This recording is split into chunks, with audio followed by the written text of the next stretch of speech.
അപ്പം ഞാൻ അവരോട് ചോദിച്ചതേതാ നാളെ ഇൻ്റഗ്രേറ്റഡ് അപ്പോഴാണ് അവരെ അപ്പോൾ പിന്നെ ഞാൻ പറയാം അപ്പോൾ കാറില്ലാത്ത ഓക്കെ ഓക്കെ കാറ് ഓക്കെ അപ്പോൾ കയറും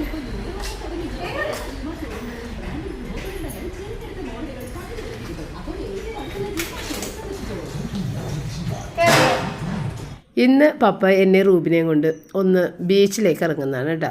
അപ്പോൾ ഈ ഇറങ്ങുന്ന സമയമുണ്ടല്ലോ കറക്റ്റ് 12 മണിയാണ്, നട്ടുച്ചക്കാണ് ഇറങ്ങണത്. പക്ഷേ ഇന്നത്തെ ദിവസം ഒരു ക്ലൗഡി ആയിട്ടുള്ളൊരു വെതറായിരുന്നു. അതുകൊണ്ട് തന്നെ ചൂടും വെയിലും ഒന്നും ഉണ്ടായിരുന്നില്ല. അല്ലെന്നുണ്ടെങ്കിൽ നമുക്ക് റൂബിനെ പുറത്തിറക്കാനേ പറ്റില്ല. റൂബി പെട്ടെന്ന് തളർന്നു പോകും നേരെ വെയിലും ചൂടൊക്കെ ഉണ്ടെന്നുണ്ടെങ്കിൽ.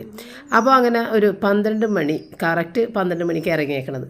കാരണം എനിക്ക് വീട്ടിൽ കുക്കിംഗ് ഒന്നും തന്നെ ഇല്ല കേട്ടോ. അപ്പോൾ കാരണം രാവിലെ ഒരു പുട്ട് മാത്രം ഉണ്ടാക്കിയത്, പുട്ടിൻ്റെ കൂട്ടത്തിൽ പോർക്കിൻ്റെ വിന്താലുമാണ് പപ്പ കഴിച്ചേക്കുന്നത്. അത് കഴിച്ചിട്ടാണ് ഈ ഇറങ്ങുന്നത്. ഹലോ ഫ്രണ്ട്സ്, ഇന്ന് ഞാനൊരു ഡയർ ചലഞ്ച് ആയിട്ടാണ് വന്നിരിക്കുന്നത്. അത് എവർടീനാണ് കണ്ടക്ട് ചെയ്തിരിക്കുന്നത്. പീരിയഡ് ഡേയ്സിൽ നിങ്ങൾക്ക് യാതൊരുവിധ മെൻസ്ട്രുവൽ പ്രോഡക്ട്സുകളും പുറത്തുനിന്ന് വാങ്ങിക്കാതെ, അതായത് സാനിറ്ററി പാഡുകൾ, മെൻസ്ട്രുവൽ കപ്പുകൾ ഇതൊന്നും യൂസ് ചെയ്യാതെ നിങ്ങൾക്ക് സാധാരണ എന്തെല്ലാം ആക്ടിവിറ്റീസ് നിങ്ങൾ ചെയ്യുന്നു അതൊന്നും സ്കിപ്പ് ചെയ്യാതെ നിങ്ങൾക്ക് ആ ദിവസങ്ങളിൽ സ്മൂത്തായിട്ട് അത് ചെയ്യാൻ സാധിക്കുമോ എന്നുള്ളതാണ് ചലഞ്ച്. ഏതായാലും എന്നെ കൊണ്ട് പാഡില്ലാത്തൊരു പീരിയഡ് ഡേയ്സ് ഇമാജിൻ ചെയ്യാൻ പറ്റില്ല. നിങ്ങൾക്കത് പറ്റുമെന്നുണ്ടെങ്കിൽ നമ്മുടെ കമന്റ് സെക്ഷനിൽ എഴുതാൻ മറന്നുപോകും.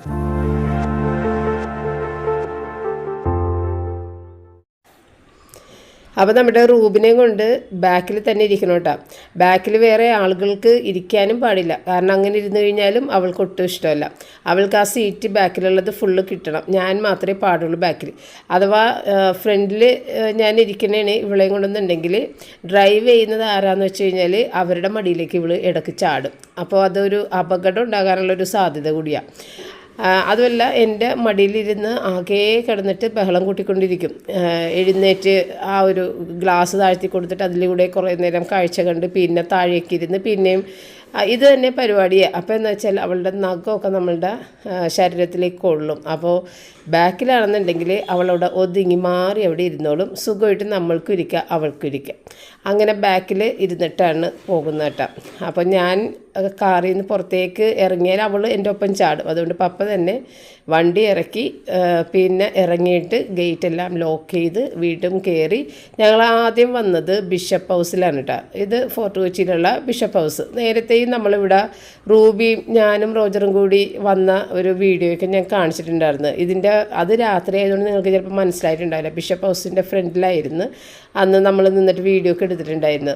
അപ്പോൾ ഈ പകൽ സമയത്താണ് ഇവിടെയുള്ള കാഴ്ചകൾ കാണാം, എൻ്റെ വീഡിയോ എടുക്കുമ്പോൾ കാണാൻ പറ്റുള്ളൂ. അപ്പോൾ ആ ഒരു കാഴ്ചക്ക് വേണ്ടിയിട്ടാണ് ഞാൻ ഈ പകൽ സമയത്ത് ഇവിടെ വന്ന് വീഡിയോ എടുക്കണം. പക്ഷേ ലൈറ്റ് അറേഞ്ച്മെൻറ്റ്സ് എല്ലാം രാത്രിയാണ് ഭംഗിയായിട്ടുള്ളത്. പക്ഷേ അത് വീഡിയോയിൽ അത്ര സുഖമായിട്ട് കിട്ടൂല. അതുകൊണ്ടാണ് ഞാൻ പകൽ സമയത്ത് വന്നത്. അപ്പോൾ ഇത് മൊത്തം ഈ ട്രീ മൊത്തം നല്ല ഭംഗിയായിട്ട് അലങ്കരിച്ചിട്ടുണ്ട്. പക്ഷേ ലൈറ്റാണ് കൂടുതൽ. അതൊക്കെ രാത്രിയാണ് കാണാൻ പറ്റുന്നത്. അപ്പോൾ ഈ ബിഷപ്പ് ഹൗസിൻ്റെ ഫ്രണ്ടിൽ ഇത് ചെയ്തേക്കുന്നത് വേറൊരു പുറത്തുനിന്നുള്ള ഒരാളാണ് ഇവിടെ വന്നിട്ട് ഇത് ചെയ്തേക്കുന്നത് കേട്ടോ. അപ്പോൾ അത് ക്രിസ്മസിന് കുറേ ദിവസം മുന്നേ തന്നെ ഇവിടെ ഇങ്ങനെ ഉണ്ടാക്കി വെച്ചിട്ടുണ്ടായിരുന്നു. പക്ഷേ എനിക്ക് വരാൻ സാധിച്ചത് ഇന്നാണ്. ഇത് 6-ാം തീയതി വരെ മാത്രമേ ഉള്ളൂ. 6-ാം തീയതി ഇത് മാറ്റും. അപ്പോൾ ഒരു ക്രിസ്മസ് വില്ലേജാണിത്. ഇത് കംപ്ലീറ്റ് ലൈറ്റ് അറേഞ്ച്മെൻറ്റ്സ് ഉണ്ട്. അത് ഇല്ലാതെയാണിപ്പോൾ ഞാൻ കാണിക്കുന്നത്. ലൈറ്റ് അറേഞ്ച്മെൻറ്റ്സ് കാണിച്ചാൽ ഇതൊന്നും വൃത്തിയായിട്ട് എൻ്റെ വീഡിയോയിൽ കിട്ടയില്ല. അപ്പോൾ കുറേ വീടുകൾ എല്ലാം ബാക്കിൽ അറേഞ്ച് ചെയ്തൊരു വില്ലേജാക്കി വെച്ചിട്ടുണ്ട്. നല്ല ഭംഗിയായിട്ടാണ് കേട്ടോ. നല്ല ഫിനിഷിങ്ങോട് കൂടിയിട്ടാണ് ചെയ്തേക്കുന്നത്. അതാണ് ഇതിൻ്റെ ഒരു പ്രത്യേകത. ഭയങ്കര ഫിനിഷിംഗ് ആയിട്ട് തോന്നി എനിക്ക്. ഞാനിപ്പോഴും ഈ ബിഷപ്പ് ഹൗസിൻ്റെ ഫ്രണ്ടിൽ കൂടിയൊക്കെ പോകുമ്പോഴും കാറിലിരുന്നിട്ടുള്ള വീഡിയോസ് മാത്രമാണ് നിങ്ങളെ കാണിച്ചേക്കുന്നത്. കാരണം നമ്മളുടെ മക്കളുടെ കൂട്ടത്തിൽ പോകുമ്പോൾ അവർ എന്നെ നിർത്തി അവിടെ വീഡിയോ എടുത്ത് തരാനൊന്നും അവരാരും നിൽക്കില്ല, ആർക്കും ഇഷ്ടമില്ല. അപ്പോൾ ഞാൻ നിങ്ങളുടെ അടുത്ത് പറയാറുണ്ട്, കുറേ ടൂറിസ്റ്റുകളൊക്കെ വന്നിട്ട് നിന്ന് ഫോട്ടോ എടുക്കുകയും എല്ലാം ചെയ്യുന്ന സ്ഥലങ്ങളിൽ ഇന്നുവരെ നമ്മൾക്കൊരു ഫോട്ടോ എടുക്കാൻ സാധിച്ചിട്ടില്ല. കാരണം എന്നെ ആ ഒരു കാര്യത്തിൽ ആരും സപ്പോർട്ട് ചെയ്യില്ല കേട്ടോ. കുട്ടികളാരും സപ്പോർട്ട് ചെയ്യില്ല.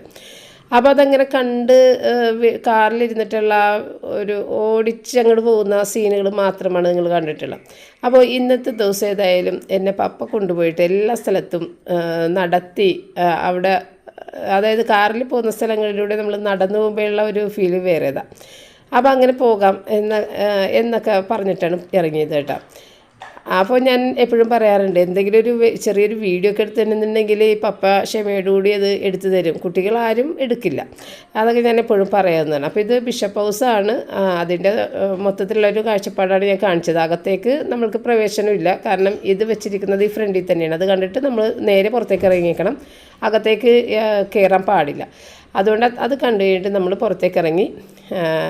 അപ്പോൾ ആ മരത്തിലൊക്കെ വലിയ ബോൾസ് ഒക്കെ ഇങ്ങനെ തൂക്കിയിട്ടിട്ടുണ്ട് കേട്ടോ. അതും ഒരു പപ്പായ ഇങ്ങനെ കിടക്കുന്ന ഒരു സ്റ്റാറും എല്ലാം ഒക്കെ നല്ല അടിപൊളിയായിട്ട് അറേഞ്ച് ചെയ്തിട്ടുണ്ട്. പിന്നെ ഫ്രണ്ടിൽ ഒരുപാട് ലൈറ്റിൻ്റെ കാര്യങ്ങളുണ്ട്. അത് ഇപ്പോൾ വെറുതെ ഒരു വല വെച്ചേക്കുന്ന പോലെ മാത്രമേ നമുക്ക് കാണാൻ പറ്റുള്ളൂ, രാത്രി മാത്രമേ ആ ലൈറ്റ് കാണാൻ പറ്റുള്ളൂ കേട്ടോ. അപ്പോൾ അങ്ങനെ മൊത്തത്തിലുള്ള കാഴ്ചപ്പാടൊന്നും ഞാൻ എടുത്തിട്ടില്ല, അത് രാത്രി തന്നെ ചെന്നിട്ട് എടുക്കണം. അപ്പോൾ അതിന് ശേഷം ഞാൻ എപ്പോഴും നിങ്ങളുടെ അടുത്ത് പറയൂലേ, ബിഗ് ബി ഹൗസ്, ബിഗ് ബിയുടെ ആ സിനിമയിലെ വീട്, അതാണ് ഈ കാണുന്നത്. അവിടെ നിന്നിട്ടൊരു ഫോട്ടോ എടുക്കാനോ ഒരു വീഡിയോ എടുക്കാനോ ഇന്നുവരെ സാധിച്ചിട്ടില്ലെന്ന് ഞാൻ എപ്പോഴും പറയൂലേ. നമ്മളീ നാട്ടുകാരാണ്, എന്നിട്ട് പോലും എനിക്കത് സാധിച്ചിട്ടില്ല. ഇത്തവണ ഏതായാലും എൻ്റെ ആഗ്രഹങ്ങളൊക്കെ നടന്ന് ഞാൻ അവിടെ നിന്ന് ഫോട്ടോ എടുത്ത് വീഡിയോ പപ്പ എടുത്ത് തന്ന്. റൂബി പക്ഷേ ഇടയ്ക്ക് ഒന്ന് സ്റ്റാച്യു ആകും കേട്ടോ, അങ്ങനത്തെ ഒരു ബുദ്ധിമുട്ടുണ്ട് റൂബിക്ക്. അപ്പം നമ്മളവിടെ ഇങ്ങനെ വലിക്കുന്നതാണെങ്കിൽ ഓപ്പോസിറ്റ് സൈഡിൽ വലിക്കുമ്പോൾ അവളുടെ ബെൽറ്റ് ഊരി ഇങ്ങോട്ട് പോരും കേട്ടോ, തലവഴി. പണ്ട് റിച്ചാർഡ് വഴിയിൽ ഇങ്ങനെ ഇരുന്ന് കളയുമായിരുന്നു, സ്റ്റാച്യു ആകും എന്ന് പറഞ്ഞ പോലെ റൂബിയുണ്ട്, ഇടയ്ക്കൊന്ന് സ്റ്റാച്യു ആകും. അപ്പോൾ നിങ്ങൾക്ക് എല്ലാവർക്കും തന്നെ ഈ ഒരു സ്ഥലം കറക്റ്റായിട്ട് അറിയാൻ പറ്റും, കാരണം ഇവിടെ നിന്നിട്ട് സേവ് ദ ഡേറ്റിൻ്റെ ഫോട്ടോ എടുക്കാതെ ആരും പോവാറില്ല. കാരണം നമ്മുടെ കേരളത്തിൻ്റെ എല്ലാ ഡിസ്ട്രിക്റ്റിൽ നിന്നും തന്നെ ഒത്തിരി ട്രാവൽ ചെയ്തിട്ടാണ് ഇവിടെ വന്നിട്ട് സേവ് ദ ഡേറ്റ് ഫോട്ടോഷൂട്ടൊക്കെ ചെയ്യുന്നത്. അപ്പോൾ അങ്ങനെയുള്ള സ്ഥലങ്ങളിലൂടെ തന്നെയാണ് ഇന്ന് ഞാൻ നടക്കുന്നത്. ഞാൻ ആഗ്രഹിച്ചതും അങ്ങനെയുള്ള സ്ഥലങ്ങളിലൂടെ നടന്ന് വീഡിയോ എടുക്കണം എന്നുള്ളതാണ്. അതൊക്കെ ഇന്ന് എനിക്ക് സാധിച്ചൊരു ദിവസമായിരുന്നു. അങ്ങനെ നമ്മൾ അവിടെ നിന്ന് ബിഗ് ബിയുടെ ഹൗസിൻ്റെ അവിടെ നിന്ന് നമ്മൾ നേരെ നടന്നിട്ട് പിന്നെ കയറുന്നത് സെയിൻറ്റ് ഫ്രാൻസിസ് ചർച്ചിൻ്റെ അങ്ങോട്ടാണ്. ഇതിലൂടെയൊക്കെ ഇപ്പോഴും ഞാൻ ഇത് നമ്മളുടെ കാറിൽ ഇരുന്നിട്ടുള്ള വീഡിയോ നിങ്ങളെ കാണിക്കാറുണ്ട്. അപ്പോൾ ഓരോ കാര്യങ്ങൾ ഇതൊക്കെ ഞാനിങ്ങനെ ഓടിച്ചാണ് കാണിക്കുന്നത്. കാറിൽ കൂടി ഇങ്ങനെ നമ്മൾ ഡ്രൈവ് ചെയ്ത് പോകുമ്പോഴുള്ള ആ സ്പീഡിൽ എങ്ങനെ അങ്ങോട്ട് കാണിച്ച് പോകുന്നതാണ്. അപ്പോൾ അവിടെയൊക്കെ നിന്നിട്ട് ഞാൻ ഇത്തിരി ഫോട്ടോ, നിറയെ ടൂറിസ്റ്റുകളാണ് കേട്ടോ. നമ്മൾ മാത്രമാണ് ഇതുവരെ ഇവിടെ നിന്നിട്ടൊരു ഫോട്ടോ എടുക്കാത്തതെന്ന് ഞാൻ എപ്പോഴും പറയും. പിന്നെ അവിടെ നിന്ന് നമ്മൾ നേരെ ക്രോസ് ചെയ്തിട്ട് ഇപ്പുറത്തെ വഴിയിലേക്ക് ഇങ്ങോട്ട് വരുമ്പോൾ നമ്മുടെ എസ്ര മൂവിയിലെ വീടാണ് കേട്ടോ. അതിൻ്റെ മുന്നിലുള്ള ആ മരം പൂവായിട്ട്, നിറയെ പൂവായിട്ട്, മഞ്ഞ പൂവും ഈ പിങ്ക് കളറിലെ പൂവും, നമ്മുടെ ഇത് ബൊഗൈൻവില്ല, അത് എന്ത് ഭംഗിയാണ് കാണാനെന്നറിയാമോ. ആ ഒരു മരവും ആ പൂവും അങ്ങനെ നിൽക്കുമ്പോൾ ഉണ്ടാകുന്ന ആ ഒരു പ്രത്യേകത എന്ന് പറഞ്ഞു കഴിഞ്ഞാൽ, ശരിക്കും ആ ഒരു സിനിമയിൽ നമുക്ക് ആ വീട് കാണുമ്പോൾ ഒരു ഭയവും ഒരു അവസ്ഥയില്ലേ, അത് ശരിക്ക് ഒരു ഫീൽ ചെയ്യുന്നതാണ് കേട്ടോ. ഈ ഒരു മരം, പൂവ്, അതെല്ലാം കൂടി ചേർന്നിട്ട് അയ്യോ, അത് പറഞ്ഞറിയിക്കാൻ പറ്റാത്ത ഒരു ഭംഗിയാണ് കേട്ടോ. അതിൻ്റെ ആ ഒരു പ്രത്യേക ഫീലാണ് അവിടെ നിന്നിട്ട് ഫോട്ടോ എടുക്കുമ്പോൾ. അപ്പോൾ അത് സേവ് ദ ഡേറ്റിൻ്റെ ഷൂട്ടിംഗ് ആണ് കേട്ടോ അവിടെ നടക്കുന്നത്. അതൊക്കെ എവിടെ നിന്നോ ദൂരം നിന്ന് വന്ന ആളുകളൊക്കെയാണ് അവിടെ ഷൂട്ട് ചെയ്യുന്നത് കേട്ടോ. അവർ സൈക്കിളൊക്കെ ആയിട്ടാണ് വന്നേക്കണം. അപ്പോൾ ആ ചെറുക്കൻ സൈക്കിളൊക്കെ ചവിട്ടിയിട്ടുള്ള എന്തൊക്കെയോ ഫോട്ടോ വീഡിയോ ഒക്കെ എടുക്കുന്നത്. അപ്പോൾ കുറേയധികം നേരം അവരവിടെ നിന്നിട്ട് വീഡിയോകൾ റിപ്പീറ്റ് ചെയ്ത് അത് ചെയ്തുകൊണ്ട് നിൽക്കുന്നത് കേട്ടോ. ഒരേ സീൻ തന്നെ റിപ്പീറ്റ് ചെയ്ത് ചെയ്യുന്നതൊക്കെ ഞങ്ങൾ കുറച്ച് നേരമൊക്കെ ഒന്ന് നോക്കി. പിന്നെ ആ വീടിൻ്റെ ഭംഗി മൊത്തത്തിൽ ആസ്വദിക്കാൻ പറ്റാത്ത രീതിയിൽ വണ്ടികൾ പാർക്ക് ചെയ്തിട്ടിരുന്നു, ടൂറിസ്റ്റുകളുടെ വലിയ വണ്ടികളൊക്കെയാണ് കിടക്കുന്നത്. അപ്പോൾ അതുകൊണ്ട് തന്നെ അതിൻ്റെ മൊത്തത്തിലൊരു ഭംഗി കിട്ടിയില്ല എന്ന് വേണം പറയാൻ കേട്ടോ. പിന്നെ അപ്പുറത്തെ സൈഡിൽ നിറയെ സ്ട്രീറ്റ് വെൻഡേഴ്സ്, ഒരുപാട് കച്ചവടങ്ങളുണ്ട്, നല്ല ഡ്രസ്സുകൾ, കുറേ നമ്മുടെ ആക്സസറീസ്, പിന്നെ ഷോ പീസസ്, അങ്ങനത്തെ ഒരുപാട് സാധനങ്ങളാണ് കേട്ടോ അപ്പുറത്തെ സൈഡ് കംപ്ലീറ്റ്. അപ്പോൾ അതും നമ്മൾ കുറച്ചൊക്കെ ഒന്ന് നടന്ന് നോക്കി. എനിക്ക് ഒന്നും എടുക്കാൻ സാധിച്ചില്ല, റൂബി ഉള്ളതുകൊണ്ട് ഞാനൊന്നും എടുക്കാൻ നിന്നില്ല. നേരത്തെ നമ്മൾ വന്നിട്ട് എടുക്കുമല്ല. ഇപ്പോൾ ഏതായാലും എനിക്ക് കുറച്ച് ഡ്രസ്സുകളൊക്കെ ഞാൻ കണ്ട് എനിക്ക് ഭയങ്കരമായിട്ട് ഇഷ്ടപ്പെട്ട്. പക്ഷെ അത് അളവൊക്കെ ഒന്ന് നോക്കിയിട്ട് എടുക്കണമെന്നുണ്ടെങ്കിൽ റൂബി കൂടെ പാടില്ല. റൂബി അല്ലെന്നുണ്ടെങ്കിൽ കിടന്ന് ബഹളം കൂട്ടും. ബഹളം എന്ന് പറഞ്ഞു കഴിഞ്ഞാൽ അങ്ങോട്ടും ഇങ്ങോട്ടുമൊക്കെ നീങ്ങുകയുള്ളൂ. അപ്പം ഞാനും കൂടെ നീങ്ങണം. അപ്പം അതുകൊണ്ട് ഞാൻ അതെല്ലാം പിന്നെ മേടിക്കാം, റൂബി ഇല്ലാത്തൊരു സമയത്ത് മേടിക്കാമെന്ന് പറഞ്ഞിട്ട് അങ്ങനെ കണ്ടിട്ട് ഇങ്ങോട്ട് പോകുന്നു. അപ്പോൾ ഈ ഒരു സമയമെന്ന് പറയുമ്പോൾ ആരും തിരക്കൊന്നും ഇല്ലാത്ത സമയമാണ്. കാരണം ഈ നട്ടുച്ച സമയത്തൊന്നും ഒരാളും ഇങ്ങനെയുള്ള സ്ഥലത്തേക്ക് വരില്ല. പക്ഷെ ഞാൻ ആ തുടക്കത്തിലേ പറഞ്ഞില്ല, നമ്മുടെ വെതർ നല്ലതായിരുന്നു നമ്മൾ ഇറങ്ങിയത്. അപ്പോൾ ഈ തിരക്കില്ലാത്ത സ്ഥലത്ത് റൂബിനെ കൊണ്ട് വലിയ കുഴപ്പം കൂടാതെ ഞങ്ങൾക്ക് പോകാൻ പറ്റി. കുറച്ചും കൂടി അങ്ങോട്ട് നീങ്ങിയാൽ ഒരു 4-5 മണി ആയി കഴിഞ്ഞാൽ പിന്നെ ഇവിടെ ക്രൗഡാണ്, പിന്നെ നമുക്കിവിടെ നടക്കാൻ പോലും പറ്റില്ല. അങ്ങനെ നമ്മൾ വളരെ സമാധാനത്തോടു കൂടി കുറേയധികം വീഡിയോ ഒക്കെ എടുത്ത്. അപ്പോൾ ഇന്നത്തെ വീഡിയോയിലില്ലേ ഞാനൊരു ആളെ പരിചയപ്പെടുത്തുന്നുണ്ട്. അത് നമ്മളുടെ ഫോർട്ട് കൊച്ചി നിവാസികൾക്ക് വളരെ ഫെമിലിയർ ആയിട്ടുള്ള ഒരാളാണ്. എവിടെയും ആ കുട്ടീനെ കാണാമെന്നുള്ളതാണ് ഒരു പ്രത്യേകത. ഡിഫറെൻ്റ് ഏബിൾഡായിട്ടുള്ളൊരു കുട്ടിയാണ്, നമ്മളുടെ അയൽവാസിയും കൂടിയാണ് കേട്ടോ. നമ്മളെപ്പോഴും നമ്മുടെ വഴിയിലൊക്കെ ഈ കുട്ടീനെ എപ്പോഴും നമ്മൾ കാണാറുണ്ട്. പക്ഷേ ഇന്ന് നമ്മളിവിടെ ബീച്ചിലേക്ക് ചെന്ന് കഴിഞ്ഞപ്പോഴത്തേക്കാണ് ആ മോൻ അവിടെ വെച്ചിട്ട് വീണ്ടും നമ്മളിങ്ങനെ കണ്ടപ്പോൾ സംസാരിച്ചത്.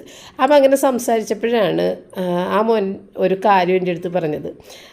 എനിക്കറിയില്ലായിരുന്നു അത്രയും കഴിവുള്ളൊരു കുട്ടിയാണതെന്നൊന്നും നമുക്കറിയില്ല. എപ്പോഴും നമ്മളുടെ വഴിയിലൂടെ ഈ വീൽ ചെയറില്ലേ ഓട്ടോമാറ്റിക്കായിട്ടുള്ള അതിൽ പോകുന്നത് കാണാറുണ്ട്. പക്ഷേ അങ്ങനെ കൂടുതൽ കാര്യങ്ങൾ നമുക്കൊന്നും അറിയില്ല. എപ്പോഴും ആക്റ്റീവാണ് ആൾ. നിങ്ങൾക്ക് കാണുമ്പോഴത്തേക്കും മനസ്സിലാകും അവൻ്റെ അവസ്ഥ എന്താണെന്നുള്ളത്.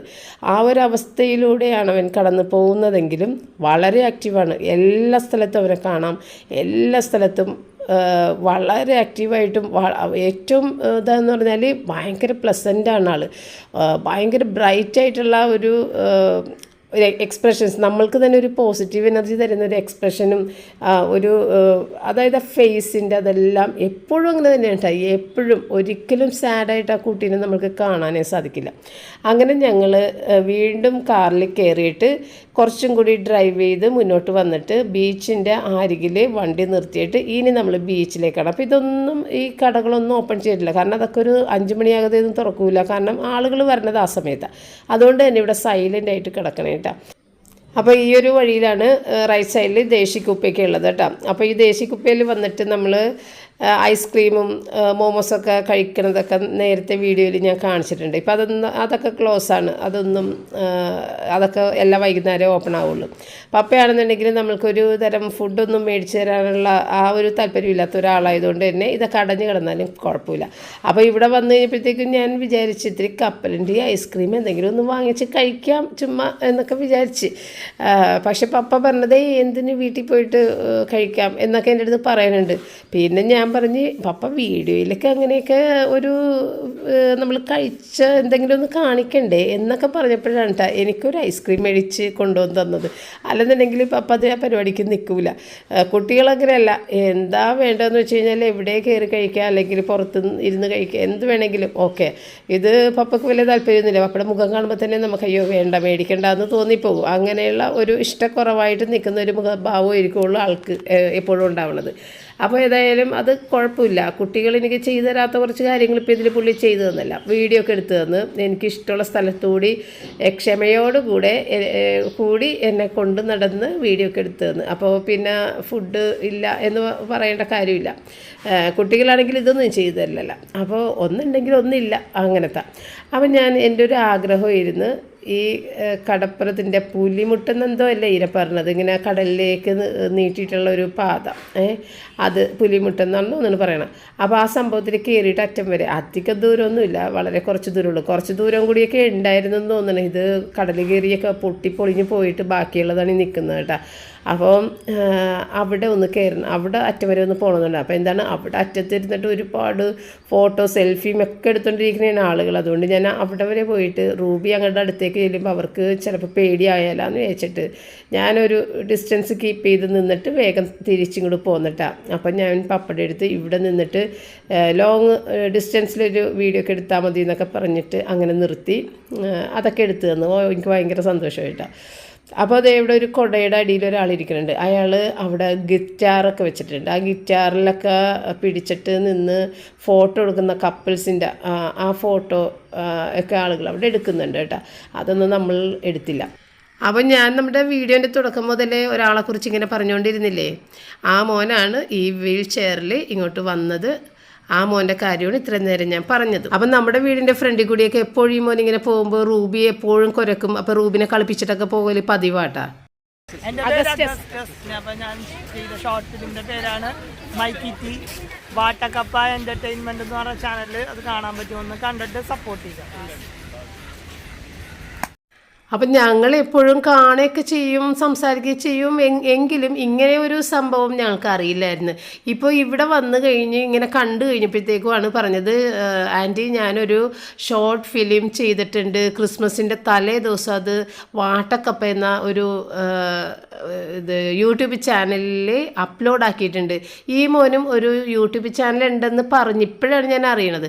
അത് പക്ഷേ ഒട്ടും ആക്റ്റീവ് അല്ല, അതിൽ ഇപ്പോൾ വീഡിയോസ് ഒന്നും ഇല്ല, നേരത്തെ ഇട്ടിട്ടുണ്ടായിരുന്നു. അപ്പോൾ ഇനി ഇടുമ്പോൾ ഞാൻ നിങ്ങൾക്കത് ഷെയർ ചെയ്ത് തരാം. അപ്പോൾ അതിനിടയിൽ ഈ ഒരു കാര്യം പറയട്ടെ, ഞാനിപ്പോൾ ഈ നിൽക്കുന്ന സ്ഥലത്തിൻ്റെ ബാക്ക് സൈഡിലൊരു ബംഗ്ലാവ് കണ്ടോ. ആ ബംഗ്ലോവിൻ്റെ ഒരു സ്ട്രക്ചർ എന്ന് പറഞ്ഞു കഴിഞ്ഞാൽ, നമ്മളിവിടെ നിന്ന് എത്ര കടൽ കയറിയാലും ഇവരുടെ ഈ ഒരു ബംഗ്ലാവിനകത്തേക്ക് ഒരിക്കലും വെള്ളം കയറാനോ ആ മുറ്റത്തേക്ക് അവർക്കൊരു ബുദ്ധിമുട്ടും കടൽ കയറിയാൽ ഉണ്ടാവരുത്. അത് കണ്ടുകൊണ്ടിട്ട് ഉണ്ടാക്കിയിരിക്കുന്നതാണ് ആ ഒരു ഇത്രയും ഉയരത്തിലുള്ള ഒരു ബംഗ്ലാവ്. കാരണം ഇപ്പോഴാണ് കടലൊക്കെ ഇങ്ങനെ കുറച്ച് ഈ കല്ലുകളൊക്കെ ഇട്ടിട്ട് കുറച്ചും കൂടെ അകന്ന് നിൽക്കുന്നത്. പണ്ട് കുറച്ചുകൂടി അടുത്താണ് കടൽ നിൽക്കുന്നത്. അതുകൊണ്ട് തന്നെ ഇവിടെയുള്ള ചെറിയ വീടുകളും അങ്ങനെയുള്ള ഇതിലൊക്കെ വെള്ളം കയറും. പക്ഷേ ഇത് അങ്ങനെ കയറാതിരിക്കാൻ വേണ്ടിയിട്ട് ഇത്രയും ഉയരത്തിലാണ് ആ ബംഗ്ലാവ് വെച്ചിരിക്കുന്നത്. അതിൻ്റെ പടവുകളൊക്കെ കണ്ടില്ലേ, താഴേക്ക് നിങ്ങൾക്ക് കാണാൻ പറ്റില്ല, അത്രയും താഴേക്ക്. എന്ത് ഭംഗിയാണെന്നറിയോ അവിടെ നിന്ന് കാണാൻ. ഇത് ഞാൻ എൻ്റെ കല്യാണത്തിന് മുന്നേ തന്നെ വരുമ്പോഴും ഈ സ്ഥലത്ത് വന്ന് നിന്ന് അങ്ങോട്ടും നോക്കി നിൽപ്പാണ് എൻ്റെ മെയിൻ പരിപാടി. എത്ര കണ്ടാലും മതി വരാത്ത ഒരു ബംഗ്ലാവും അതിൻ്റെ പരിസരവും ഇപ്പോൾ ഞാൻ കാണിച്ചത് കേട്ടോ. അവിടെ നിന്നിട്ടൊക്കെ ഒരുപാട് ഫോട്ടോഷൂട്ട് എല്ലാ ആളുകളും ചെയ്യാറുണ്ട് കേട്ടോ. പിന്നെ ഞങ്ങളിവിടെ ഞാൻ പറഞ്ഞില്ലേ, പപ്പയുടെ അടുത്ത് നിർബന്ധപൂർവ്വം ഒരു ഐസ്ക്രീമൊക്കെ മേടിക്കാൻ പറഞ്ഞു. അപ്പോൾ ഇത് റൂബിനെ കണ്ട് സ്നേഹിക്കാൻ വന്ന 2 കുട്ടികളാണ് കേട്ടോ. അവർ റൂബി അയ്യോ ഭയങ്കര ക്യൂട്ട് കേട്ടോ, ഞങ്ങൾക്ക് ഭയങ്കര ഇഷ്ടമായി എന്നൊക്കെയാണ് ഈ പറയണത്. അവർ കുറച്ച് വെണ്ണലെന്ന എവിടെയോ വന്നേക്കണ കുട്ടികളാണ്. അപ്പോൾ അവർ വന്നിട്ട് കുറച്ച് നേരമൊക്കെ അവളെ കളിപ്പിച്ചൊന്ന് തൊടട്ടെ എന്നൊക്കെ പറഞ്ഞിട്ടൊക്കെ നിന്ന്. പിന്നെ കുറച്ച് യൂറോപ്യൻസൊക്കെ വന്നിട്ടൊക്കെ ഇങ്ങനെ കളിപ്പിച്ചിട്ടൊക്കെ പോയിട്ട് അവർക്കും ഭയങ്കര ഇഷ്ടമായി ഇവളെ കണ്ടു കഴിഞ്ഞപ്പോൾ. അപ്പോൾ ഇനി നമ്മൾക്ക് തിരിച്ച് നമ്മളുടെ അഗസ്റ്റസിൻ്റെ കാര്യത്തിലേക്ക് വരാം. അപ്പോൾ ഈ അഗസ്റ്റസ് ഇങ്ങനെ ഒരു ഷോർട്ട് ഫിലിം ചെയ്ത് അഗസ്റ്റസിന് ഇത്രയും ഒരു ടാലൻറ്റഡ് ആയിട്ടുള്ളൊരു കുട്ടിയാണെന്ന് ഞങ്ങൾക്ക് ഒരിക്കലും അറിയില്ലായിരുന്നു. അപ്പോൾ ആ മോൻ എൻ്റെ അടുത്ത് വന്നിരുന്ന് ഒത്തിരി നേരം സംസാരിച്ചിട്ടാ. അതെ ബാക്കിലിരിക്കുന്നുണ്ട് കേട്ടോ. അപ്പോൾ വീഡിയോ ഒക്കെ എടുക്കുന്നതൊക്കെ നോക്കി അങ്ങനെ ഇരിക്കുന്നേ പുള്ളി. അപ്പം ഞാൻ ഇതിൻ്റെ കഥ ഞാൻ പറയാം ആൻറ്റി, ആ കഥ ഞാൻ പറഞ്ഞുതരാം. അപ്പം ഞാൻ വേണ്ട ഞാൻ കാണാം എന്ന് പറഞ്ഞെങ്കിലും അവനത് പറയണം. അപ്പം ഞാൻ പറയുമെന്ന് പറഞ്ഞ്. അപ്പം ഞാനത് നിങ്ങളുടെ അടുത്ത് ഷെയർ ചെയ്യുന്നില്ല, നിങ്ങളെല്ലാവരും കയറി കാണണം. അത് അത്രയും ഹാർട്ട് ടച്ചിങ് ആണ് കേട്ടോ. കാരണം ഈ മോൻ എൻ്റെ അടുത്ത് വന്നിരുന്നിട്ട് അതില്ല ഒരു ചെറിയൊരു കാര്യം ഇങ്ങനെ നിങ്ങൾ പറഞ്ഞതേ ഉള്ളൂ, എൻ്റെ ഹൃദയം തകർന്നു പോയി ശരിക്കും. നമ്മളൊന്ന് ചിന്തിക്കും, നമ്മളുടെയൊക്കെ എന്തോരം കുറ്റവും കുറവുകളും പരാതികളും പരിഭവങ്ങളുമാണ് നമ്മൾ പറഞ്ഞു നടക്കുന്നത്. ഈ ഒരു ഷോർട്ട് ഫിലിം കണ്ടു കഴിയുമ്പോൾ നിങ്ങൾക്ക് അതൊക്കെ പെട്ടെന്ന് മാറും കേട്ടോ. ആകെ 5 മിനിറ്റേ ഉള്ളൂ ഷോർട്ട് ഫിലിം, പക്ഷേ അത് നമ്മളെ ഭയങ്കരമായിട്ട് വിഷമിപ്പിച്ച് കുറേ കാര്യങ്ങൾ ചിന്തിപ്പിക്കുന്ന ഒരു ഷോർട്ട് ഫിലിമാണ്. അപ്പോൾ ഈ മോനാണത് തിരക്കഥ, സംഭാഷണം, സംവിധാനം എല്ലാം മോനാണ് കേട്ടോ ചെയ്തത്. ചെയ്തേക്കുന്നത്, അഭിനയിക്കുന്നത് മാത്രം വേറെ ആളുകളാണെന്നുള്ളു. അപ്പോൾ ആ മോനുമായിട്ട് കുറച്ച് സെൽഫിയൊക്കെ എടുത്ത് അങ്ങനെ അതെല്ലാം കഴിഞ്ഞ് കുറേ നേരം ഞങ്ങൾ അവിടെ സ്പെൻഡ് ചെയ്തായിരുന്നു കേട്ടോ. അവൻ്റെ അടുത്ത് സംസാരിച്ചൊക്കെ ഇരുന്ന് അതിനുശേഷം പിന്നെ ഞങ്ങൾ അവിടെ നിന്ന് തിരിച്ച് വീട്ടിലേക്കാണ് പോകുന്നത് കേട്ടോ. അപ്പം ഞങ്ങളിതേ കൊച്ചു കടപ്പുറം വഴിയാണ് കയറി നമ്മളുടെ വീട്ടിലേക്ക് പോകുന്നത്. അപ്പോൾ ഈ വഴി കൂടിയൊക്കെ കയറി കടപ്പുറത്തുകൂടി അങ്ങോട്ട് പോകുമ്പോൾ ഭയങ്കര ഹാപ്പിയാണ് കേട്ടോ. എപ്പോഴും ഇത് നിങ്ങളും കാണാറുണ്ട്, ഞാൻ ഈ വഴിയിലൂടെ ഇങ്ങോട്ട് പോരുന്നത്. അപ്പോൾ ഇവിടെ സാധാരണ നിറയെ ആളും വണ്ടികളായിരിക്കും. ഉച്ച സമയമായതുകൊണ്ട് വളരെ കുറച്ച് വണ്ടികളൊക്കെ ഉള്ളു. അപ്പോൾ തിരക്കൊട്ടും തന്നെ ഇല്ല. എങ്കിലും നമ്മൾക്ക് ഇവിടെ ഇറങ്ങാനുള്ള ഒരു നേരം ഉണ്ടായിരുന്നില്ല. ഏകദേശം 2:30 മണിയായിട്ടുണ്ട്. റൂബി വല്ലാതെ കതക്കാൻ തുടങ്ങിയിട്ടുണ്ട്. അപ്പോൾ അവൾക്കുള്ള സ്നാക്സും വെള്ളമൊക്കെയാണ് എൻ്റെ ഷോൾഡറിൽ ബാഗിൽ ഞാൻ കൊണ്ടുപോയിരുന്നത്, കുട്ടികളെയൊക്കെ കൊണ്ടുപോകുന്ന പോലെ. അപ്പോൾ അവൾക്ക് വെള്ളമൊക്കെ കൊടുത്തിട്ടുണ്ടായിരുന്നു. സ്നാക്സ് ഒന്നും അവൾ കഴിക്കുകയൊന്നുമില്ല. അപ്പോൾ വെള്ളമൊക്കെ കൊടുത്ത് അവിടെ ബീച്ചിലിരുത്തി വെള്ളമൊക്കെ കൊടുത്ത് വെള്ളമൊക്കെ കുടിച്ചിട്ടുണ്ടായിരുന്നു. ഇനിയിപ്പോൾ അവൾ ഭയങ്കര കഥക്കല, ഇനി അവൾ ഇറക്കാൻ കൊള്ളൂല. കാരണം ഇത്തിരി നേരം വൈകിട്ടുണ്ട്. അപ്പോൾ അവൾക്ക് വേഗം വീട്ടിൽ ചെല്ലണം. അവളുടെ ശബ്ദമൊക്കെ മാറാൻ തുടങ്ങി. അപ്പോൾ ഞങ്ങൾക്ക് പേടിയായി. അങ്ങനെ ഞങ്ങൾ വേഗം പോകുന്നതാണ് കേട്ടോ. അപ്പോൾ നമ്മളുടെ ഈ അഗസ്റ്റസിൻ്റെ ആ ഒരു വീഡിയോയിൽ ഒരു ഡിഫറെൻ്റ് ഏബിൾഡ് ആയിട്ടുള്ള ഒരു പെൺകുട്ടിയുടെ ഒരു കാര്യം ഒരു 5 മിനിറ്റിൽ ആ ഒരു ലൈഫ് എന്താണ്, നമ്മളും അവരും തമ്മിലുള്ള ഒരു വ്യത്യാസം എന്താണെന്ന് നമുക്ക് മനസ്സിലാക്കത്തക്ക രീതിയിൽ. അതായത് ഇപ്പോൾ അഗസ്റ്റസ് ഒരു ആൺകുട്ടി ആയതുകൊണ്ട് തന്നെ അവൻ ഈ വീൽ ചെയറിൽ നാട് മൊത്തം എവിടെയും കാണാം, എല്ലായിടത്തും അവൻ നടക്കും. പക്ഷേ അതിന് പകരം ഒരു പെൺകുട്ടിയാണ് എങ്കിൽ അവൾ വീടിൻ്റെ 4 ചുവരുകൾക്കകത്താണ് അവളുടെ ജീവിതം തീർക്കുന്നത് എന്നുള്ളതാണ്. കാരണം അവൾ ഈ മോനെ പോലെ പുറത്തേക്ക് വന്നു കഴിഞ്ഞാൽ തിരിച്ച് വീട്ടിലെത്തുവാന്ന് പോലും നമ്മൾക്ക് സംശയിക്കേണ്ടിയിരിക്കുന്നു. അപ്പോൾ അവർക്കും നമ്മൾക്കൊരു സ്പേസ് കൊടുക്കണ്ടേ. സാധാരണ ഒരു കുട്ടിക്ക് കൊടുക്കുന്ന കെയറിനേലും കരുതലിനേലും എല്ലാം കൂടുതലായിട്ട് അവർക്ക് നമ്മൾ കരുതൽ കൊടുക്കണം, നമ്മളുടെ സമൂഹം അവർക്ക് കരുതൽ കൊടുക്കണം എന്നുള്ള കൂടിയിട്ടുള്ള ഒരു മെസ്സേജാണ് ഈ ഒരു ഷോർട്ട് ഫിലിമിലൂടെ നമ്മളുടെ അഗസ്റ്റസ് നമ്മളിലേക്ക് എത്തിക്കുന്നത് കേട്ടോ. തീർച്ചയായിട്ടും നിങ്ങളെല്ലാവരും ആ ഒരു വീഡിയോ കണ്ടു നോക്കണം, അല്ലെങ്കിൽ അത് നഷ്ടം തന്നെയാണ് നിങ്ങൾക്ക്. കാരണം നമ്മൾ കണ്ണ് തുറക്കണം, നമ്മൾ അത് മനസ്സിലാക്കണം. അതാണ് ഇതിലൂടെ എനിക്ക് പറയാനുള്ളത്. അപ്പോൾ ഈ 2.2K വ്യൂസ് എന്നുള്ളത് ഇന്നത്തെ ദിവസം അത് 10Kക്ക് മുകളിലേക്ക് പോകുമെന്നുള്ളത് എനിക്ക് ഉറപ്പാണ്. കാരണം നമ്മുടെ സബ്സ്ക്രൈബേഴ്സ് എല്ലാവരും അത് കാണുകയും ഷെയർ ചെയ്യുകയും ചെയ്യുമെന്നുള്ളത് എനിക്ക് ഉറപ്പാട്ടാ. അങ്ങനെ നമ്മൾ തിരിച്ചതേ വീട്ടിലെത്തി. ഇനി നമ്മൾക്ക് അടുത്തൊരു വീഡിയോയിൽ വീണ്ടും കാണാം. താങ്ക്